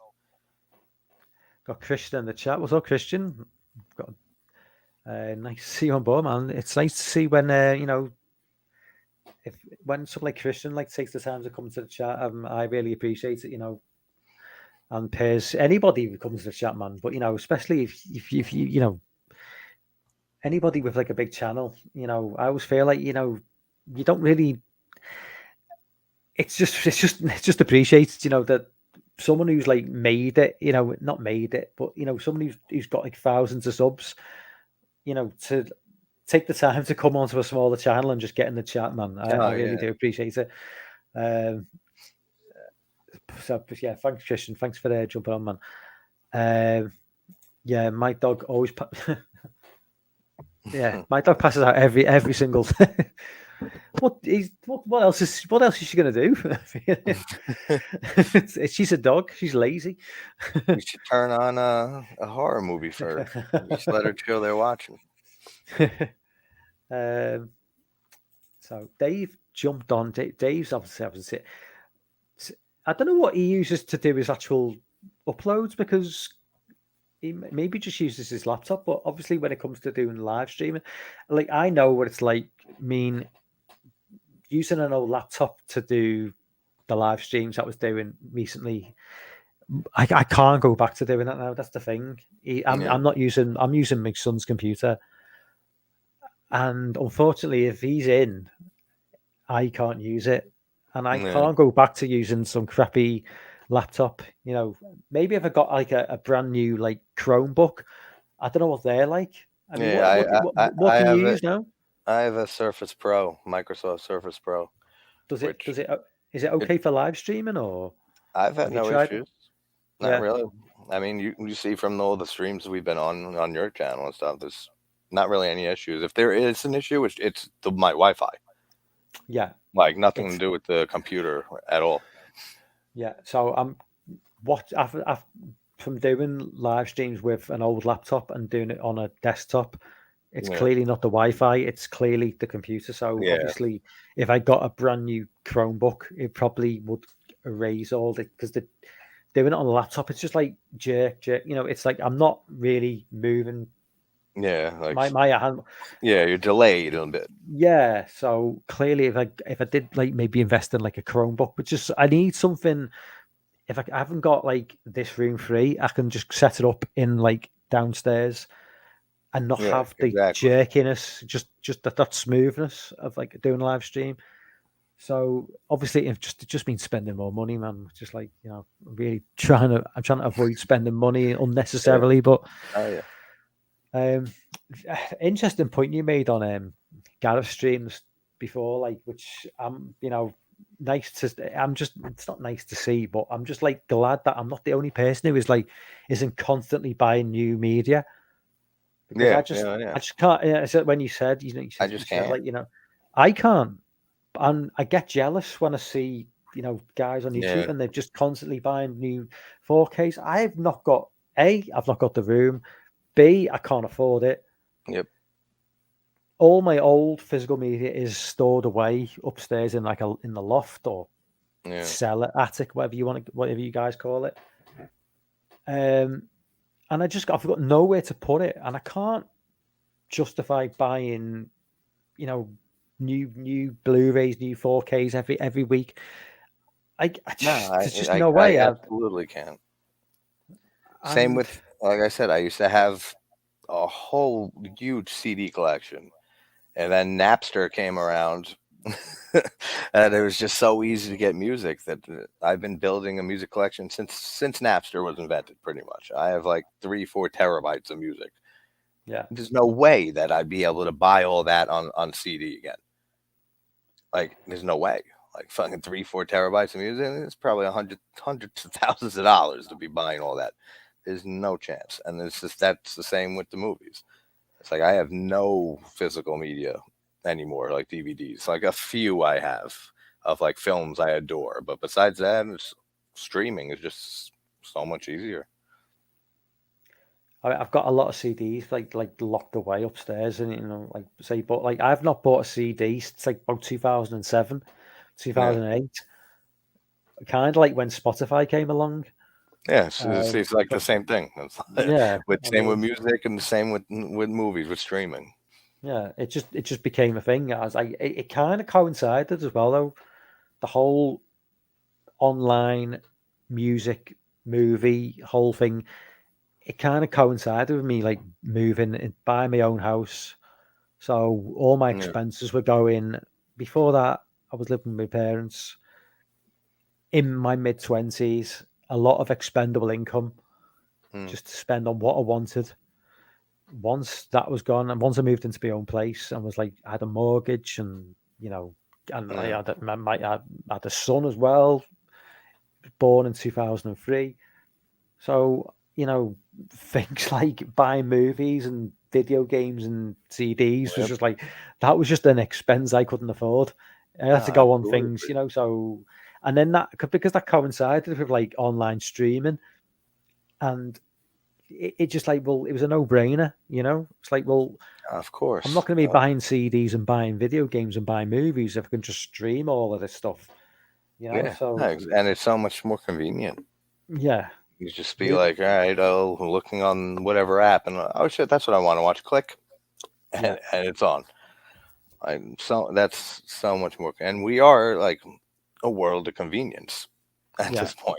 Whatever is the most convenient is what most people are going to go for, and that's why streaming is as big as it is, because it's so like. When's the last time you watched regular TV? Well, to be fair, I watch it. I don't watch it as in I focus on it. It tends to be in the background, so I'll just put Yeah, it on in the background and just do something else. I'll yeah, just go on my phone or tablet. But so it is often on just in the background, but I'm not really watching it. yeah. I only tend to watch like regular TV if something major has happened. Like if Yeah. when the Queen died a few weeks Oh yeah, ago, yeah, yeah. that was That's kind an of like, yeah, exception. you just go on the main news then and just watch that. Yeah. But very rarely I don't watch specific TV shows on normal TV anymore. Yeah, there's nothing. I don't watch regular TV at all. Like Yeah, everything that I'm watching, that I'm paying attention to, like you were just saying, I'm in the background, maybe throw the TV on. You don't, there's no streaming service in whatever room. You just throw on something.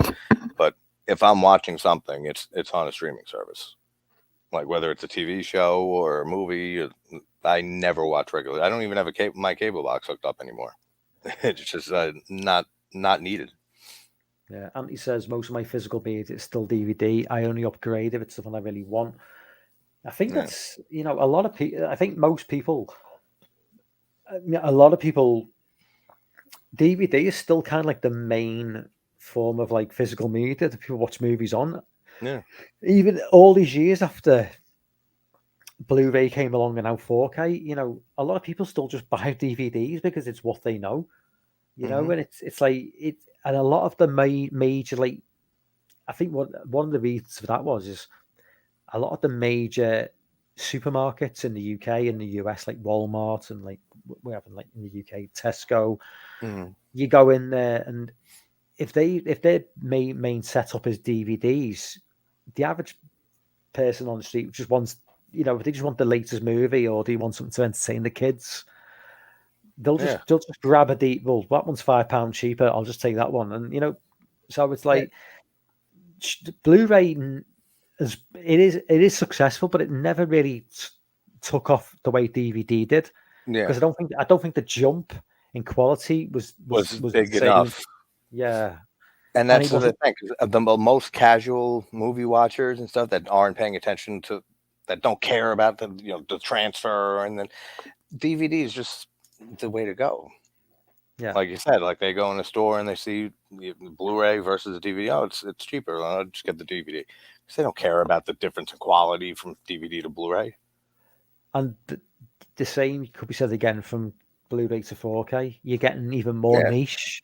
It's becoming even more exactly. of a niche thing. So, like, who is that concerned about a 4K transfer as opposed to a Blu-ray transfer of a movie?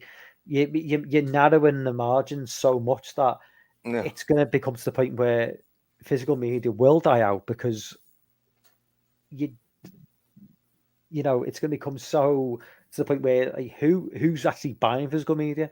yeah, The 95% of people on the planet who watch movies, watch TV, listen to music, they want the most convenient form.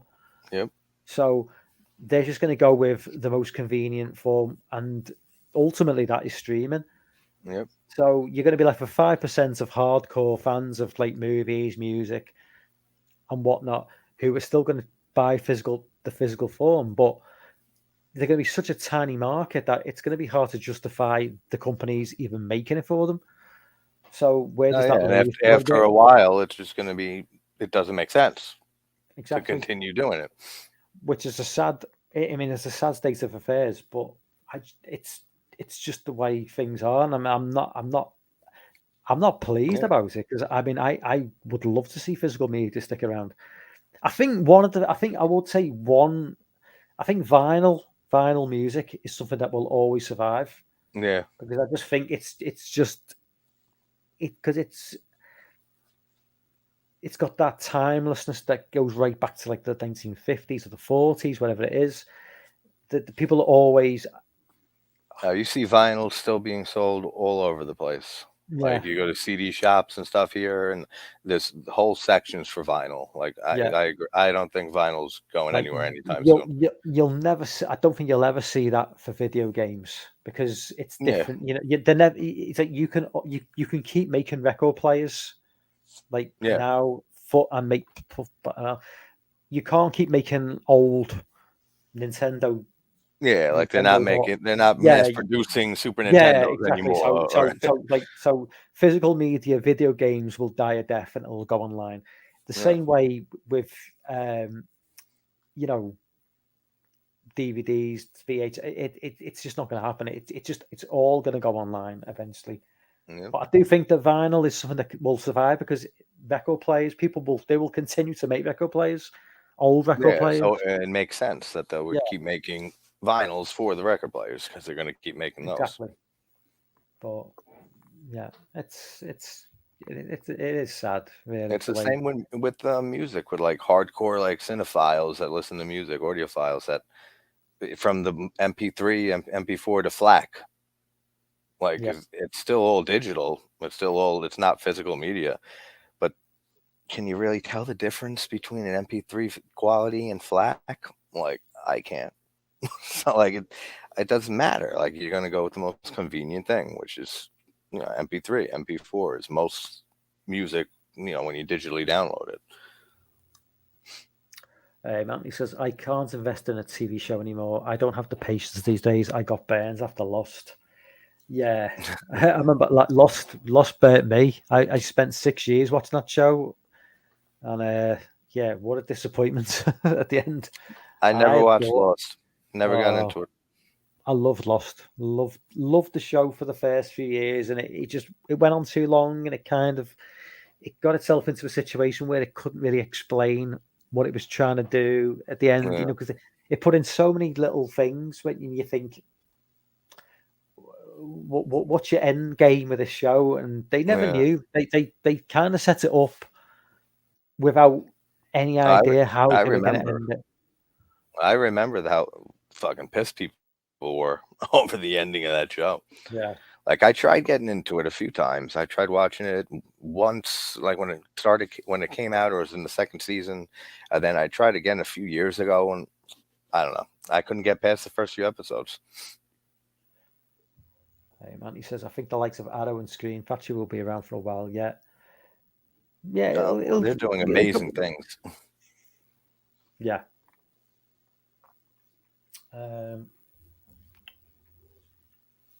Like with Arrow, Screen Factory, like they've been bringing some movies back that people wouldn't know about. Like a lot of like the slashers from the 80s and stuff, like Blood Rage and The Mutilator and all those type of movies that you never heard about those movies 7-8 years ago.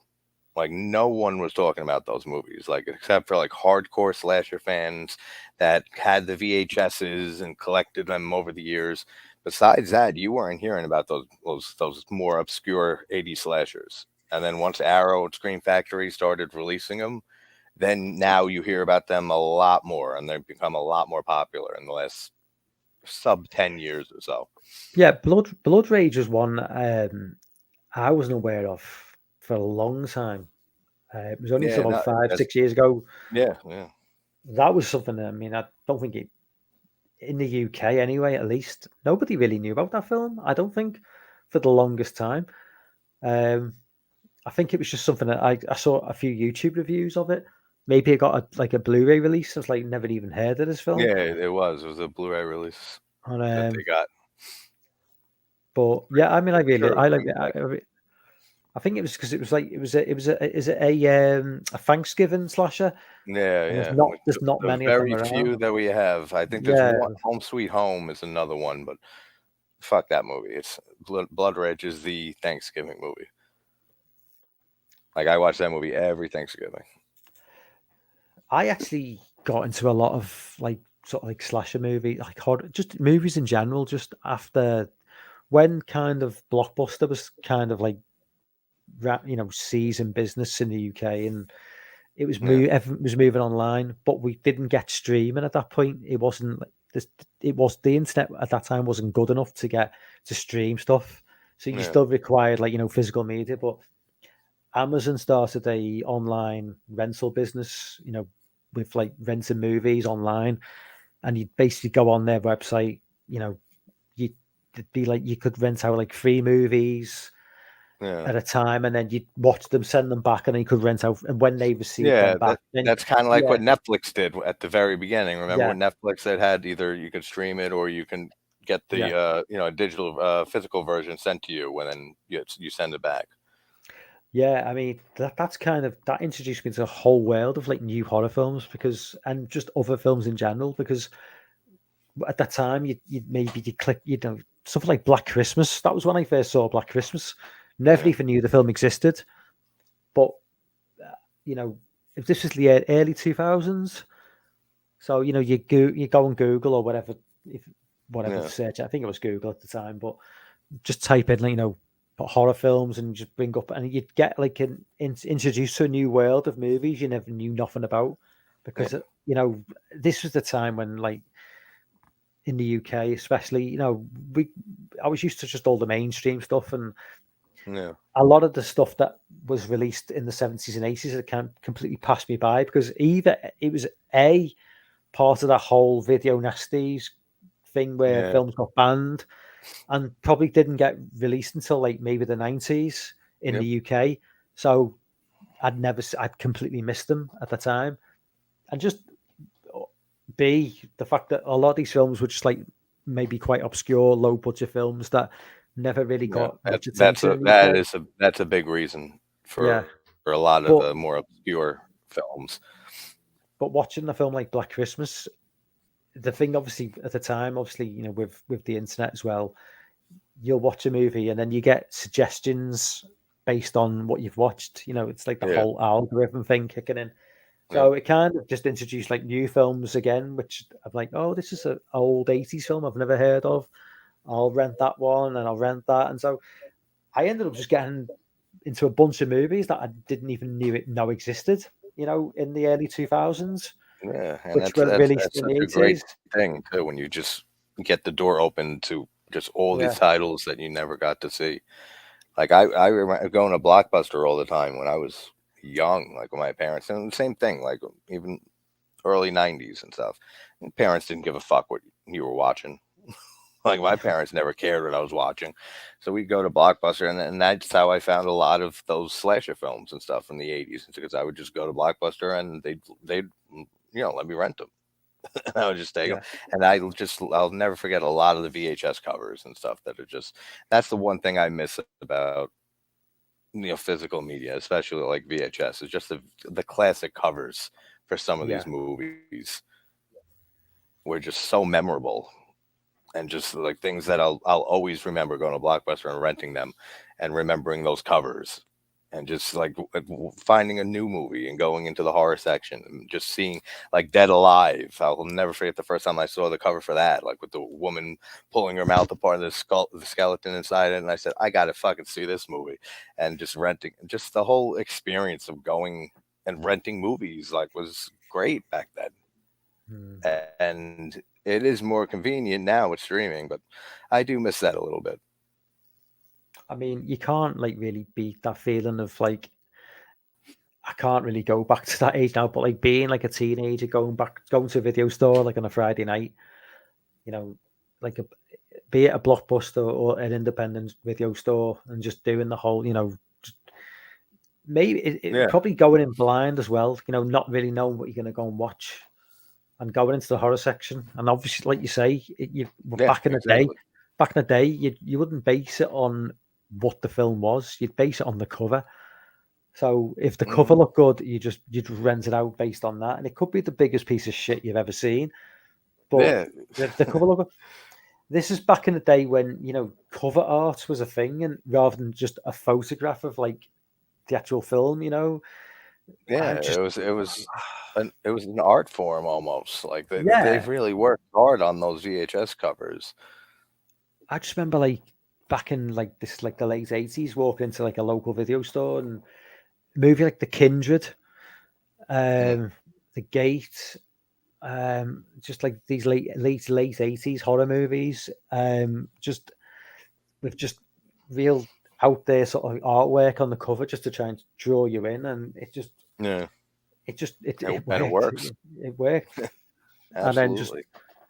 And then you turn the cover over, and they'd always go for like the most sort of like, gross out moments of the film with the shots on the back. Yeah, just like, oh my god, that looks fucking horrendous. That looks really horrific. I'm definitely gonna get this film out. Like, I'm getting this one right now. Yeah, this is what I'm watching tonight. Yeah, that was just, there was a magic about that I don't think you can ever capture again. Especially with the way everything's went with streaming and stuff. You just don't have that same feeling of browsing through Netflix or Tubi and stuff and being like, oh yeah, this, and nothing because there's no going in blind because there's a fucking plot synopsis right there. So it's like you can't recreate that of the VHS era, which like I said, it's good memories though to have. Oh, I'm getting all depressed now thinking about it. Right? Dave's trying to jump back on. Okay. Will he be successful?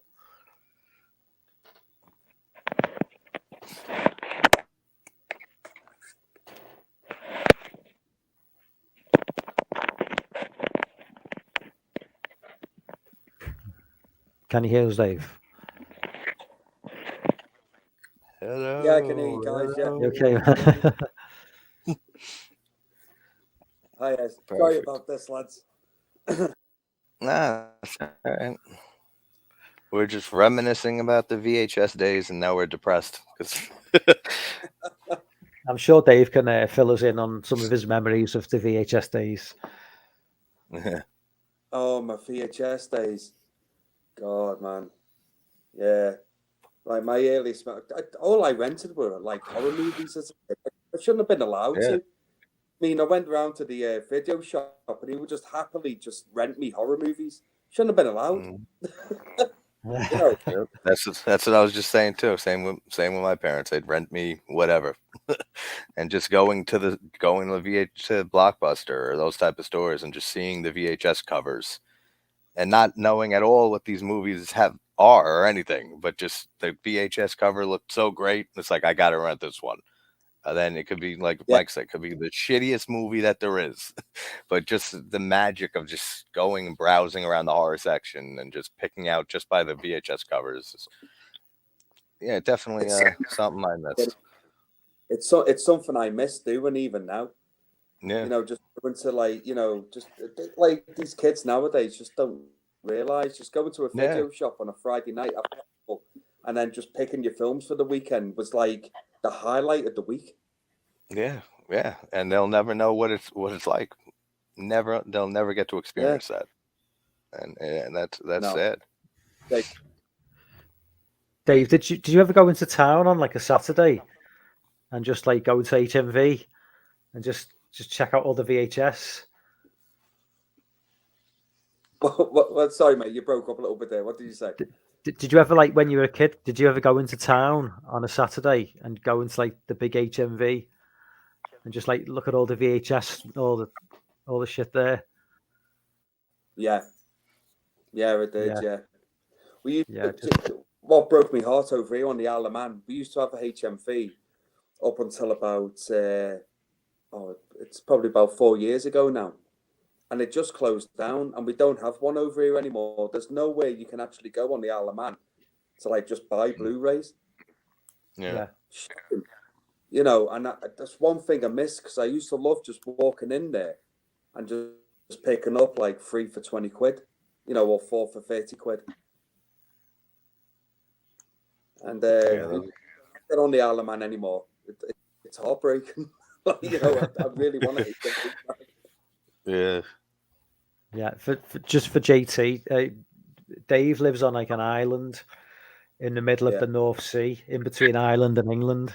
yeah. So Yeah, it's I kind of remember. like he's kind of just, you know. Stuck there.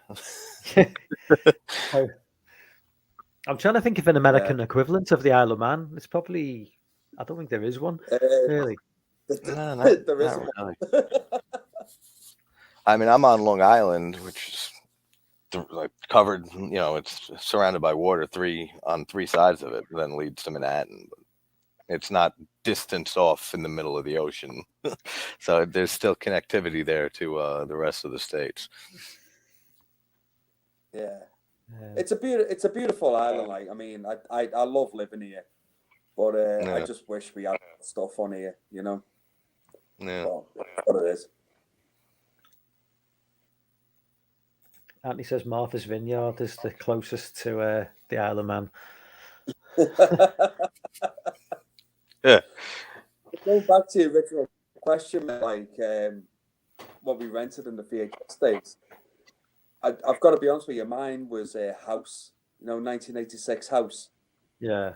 Oh yeah, House is great. House second story is great. I rented that movie constantly, especially the first one. I loved the Yeah. second one, but the first one was like, It's great. What's that? You have Sean S. Cunningham directed that, and you have Harry Manfredini did the score. It's such a great movie. It's a fantastic film, mate. Honestly, and I show anyone that like doesn't know a lot about 80s horror movies or whatever. I will always show them House because it's like a nice little entry into horror movies in the 80s. If you show them that one first. Oh yeah, sure. Yeah. You know, and every single person I've shown House to, they've all really enjoyed it. Yeah. So Yeah. makes me. I don't know many people who don't enjoy House, actually. Like I can't think of many. Like, it's a pretty beloved film. It's beloved, but a lot of people, it's kind of like over the years, it's kind of like it's not really gained that sort of like talked about as much. Yeah, people just don't. Yeah, it's kind of like fell by the wayside a little bit in terms of like you don't really hear people talk about when they come to 80s movies or 80s horror movies. People don't. People remember like Fright Night, or they remember, you know, Sleepaway Camp or whatever. But of these like slightly lower tier in terms of like, I'm rightly there because they are classics. I mean, they are. But I think should be mentioned in the same breath as them movies, if not more. Oh, for sure. Oh, for sure. Yeah. Yeah, House 3. All the House movies are great. Oh, no. I don't remember the fourth one much. Disagree with you on this. I think 3 and 4 are awful. Yeah. It's been a while since I saw 3 and 4. I remember liking 3 though a little bit, but 4 I remember being terrible. Yeah. Maybe I got to rewatch 3 and see if how wrong I am, how right you are, and how terrible it is. Oh no, mate. Honestly, you're probably right, but I couldn't stand part 3, man. It did my head in. But when I watched part 4, the moment we got to the singing pizza, I was out. Yeah, I mean, it's definitely a huge quality drop from the first one and 2 for sure. But. Yeah. Absolutely.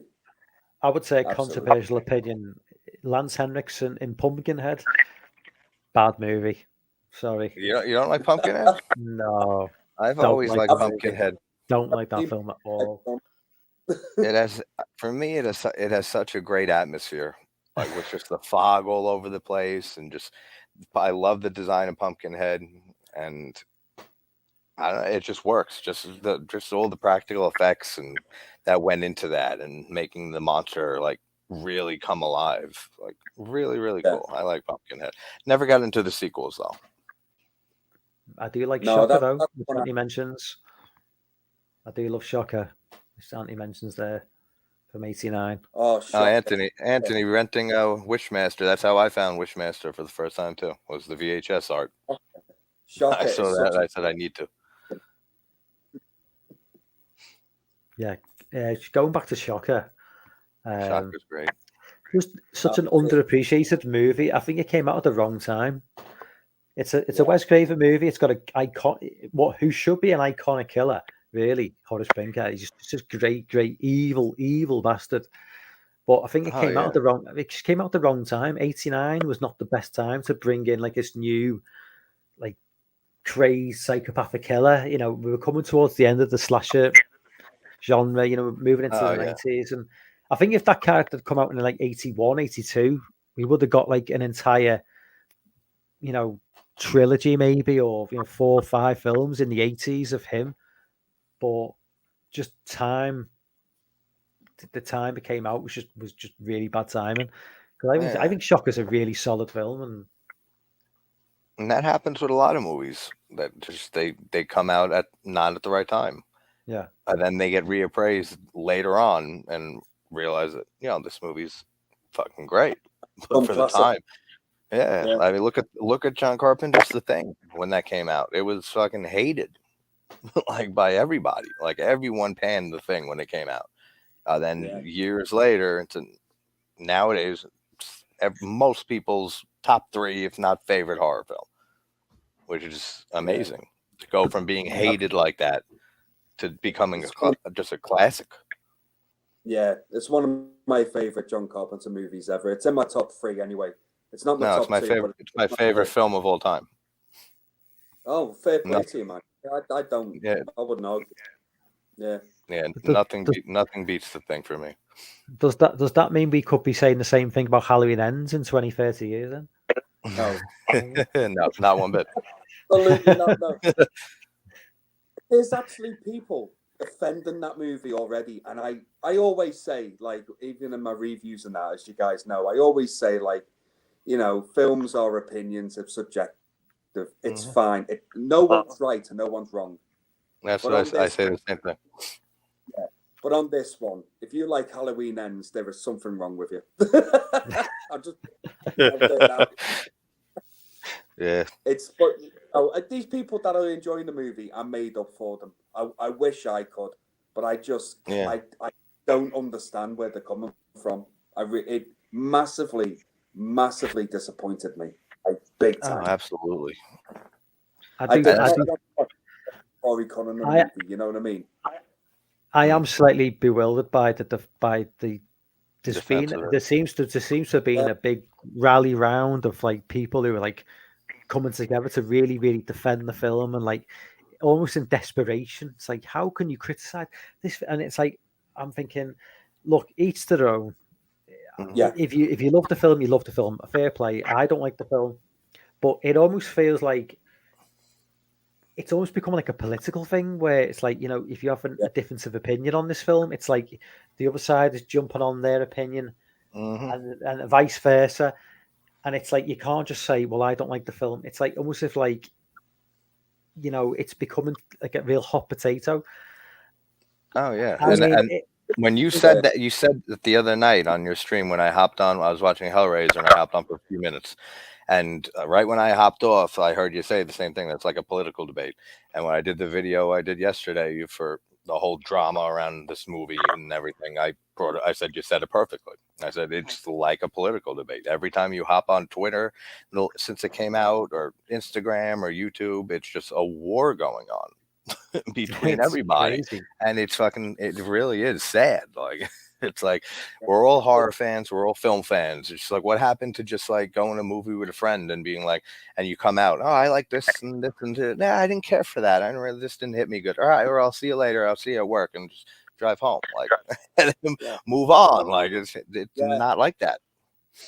What happened to the days when we can just sit down and just go, yeah, I didn't like it, it was shit, and then that was it. You move on. Yeah, exactly. You go watch another movie and see if that's good or bad, and move on from that. Yeah. Now social media happened. Yeah, That's the no, problem. exactly. And I said that in my video. I said it's just because everyone has a platform now that they can bitch on.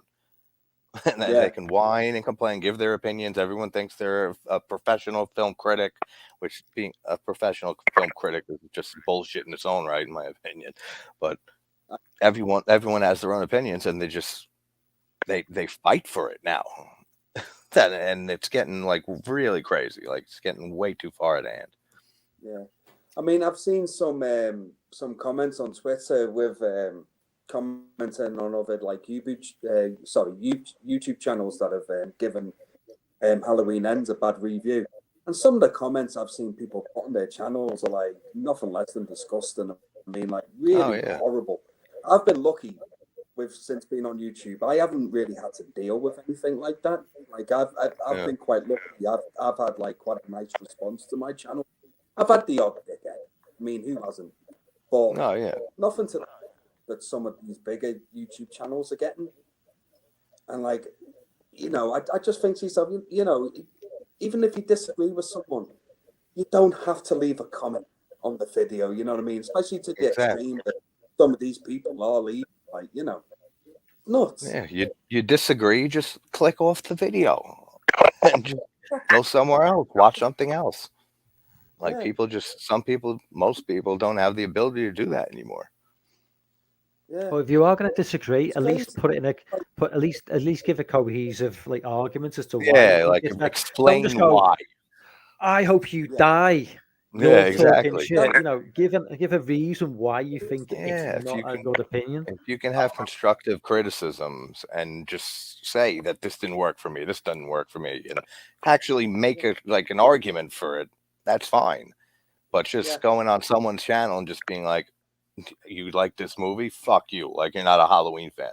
It's like, really? Yeah. Like just click off the video. It's like you really have to leave a comment like that. Yeah, it's like the channel. I can't remember its name. I think it's Drum Drums or something like that. I'm not too sure. I think I'm probably Drums. Yeah. Yeah. That's him. He's a lovely fella. He seems a lovely fella, and he really Halloween Ends. But God, man, he's getting some shit of people that didn't like it, and I'm like, come on, man, like just be nice. Yeah. You know what I mean? It just because it's getting a lot of the people though who go after Lee are Cody fans. Yeah, and with that whole backstory with them. I don't know what the history. There's some backstory between Cody and Lee. So when Lee releases a video, the Cody fans, and because Cody's like big YouTuber now, he's got like 90,000 subs. So the Cody fans go after Lee. Yeah, they go hop on purposely. Yeah, and then Lee, the Drum Dums fans will hop on Cody's channel and just chat shit about him. It's been like that for the last few years. Something went on. They used to be tight. They used to be really tight. They came up together on YouTube. They were kind of like they came on YouTube at the same time. Their channels are growing at the same level. Cody eventually became the bigger YouTuber, but Drum Dums is still a pretty big YouTuber. But something went down with them about 2-3 years ago, and ever since then, it's like, yeah. So if Lee puts something out that pisses people off, then Cody's not saying Cody support it, but his fans will just jump on his channel and just bombard him with like hate, basically, and vice versa. Lee's fans will do the same to Cody, but. Yeah, something we don't have. It's something we don't have to put up with as a small YouTuber. Yeah, exactly. I could have like one YouTuber come over to me say, "I don't like what you're saying." It's like one guy, you know what I mean? Yeah, exactly. That's why I made a video like maybe a month into my channel, just talking about political correctness of today and sensitivity and how everyone is so sensitive about everything. Like a half-hour video, pretty much giving every reason in the book to not follow my channel. Like if this bothers you, then don't watch. If this bothers you, then fuck off and don't watch. If just going down the line that way, just to preemptively get ahead of shit that is coming your way down the line. called it out numerous times on my streams. Political correctness, snowflakes. Just Yeah. basically, I've got no time for you. Yeah. If you don't like it, shut the fuck up, fuck off. Shouldn't be on the internet. Shouldn't be on social media. Yeah. Grow a backbone. Like I said last night, I actually said, I won't even like ban people on the comments who sent me death threats. I'll just come back with a response to make you look foolish. Yeah, exactly. And I say too. I don't delete comments. I don't condone it. I don't condone sending death threats to other people. I wouldn't condone sending a death threat to like Jamie or somebody else. I think that's out of order. But for me, of course, if you want to send me a death threat, I don't give a fuck. You don't know where to live. Yeah, same with me. I wouldn't delete comments and nothing like that. So you could say whatever you want. It's not changing my opinion. It's not changing my fucking thought process. So it's just not the fucking channel for you. Get the fuck away. Like, I don't want you here anyway. Those type of people.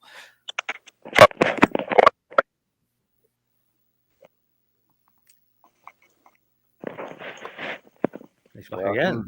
Welcome back.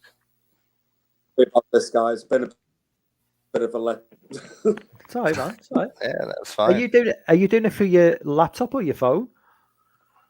Me phone, mate. Me phone, but I think the internet's just being really poor tonight. We've got a bit of like a little bit of hit Ireland tonight, so it's probably I'm having a bit of effect with it probably. Yeah, that's what happened with me the last few streams ago. I just kept getting kicked off. Yeah, I mean, when you got kicked off, GT, last week, mine went down as well. When you were just after you, so I went off. And it is what it is. StreamYard's pretty good because with StreamYard you can lose your connection completely, but you can still, it doesn't completely cut off the stream. Yeah. So you can jump back in. I thought when I got cut off, I thought that it would end the stream. It'd end, and literally, but luckily, I think you were still in there, and I was just able to jump back on my own stream. Yeah. Which was, I thought, oh, I'm done. It's gone. Which is just a pain because that means that then I have to set up a new stream with a different, exactly. It's just like, but yeah. So I mean, I like StreamYard. I think it's Dave. You should start streaming, man. Yeah, for sure. I've been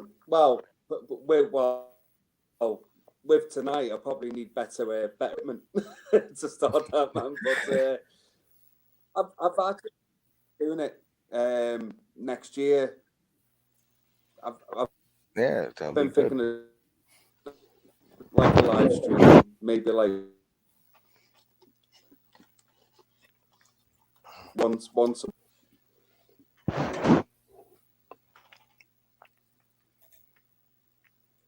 Maybe it's time for Freddie or Jason to be back in the limelight now. Yeah, maybe. I mean, Freddie, Nightmare, I think, is the last of those big franchises I can see them still going somewhere with. I mean, don't get me wrong. I'd love to see another Friday the 13th movie, but I feel like there's not much more they can do with it. I mean, they took him everywhere. They took him to hell. They took him to Manhattan. Took him to space. It's like I don't see it going anywhere else unless it's just like to the hood. He's not been to the hood yet. Yeah, he has not been to the hood. Actually, that was the script that they had for I think it was for 8 before they did Manhattan. He was supposed to go to California, and when there was like a war between two gangs.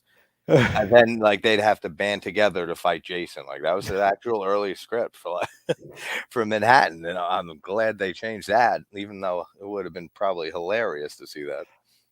Yeah. Jason wearing like a blue bandana. Yeah, exactly. He has to pick a side at the end. They dress him all up in the gang wear. I guess he'd be with the Bloods, wouldn't he, rather than the Crips? Yeah, probably. I guess so, for his bloodlust that he has. Oh God!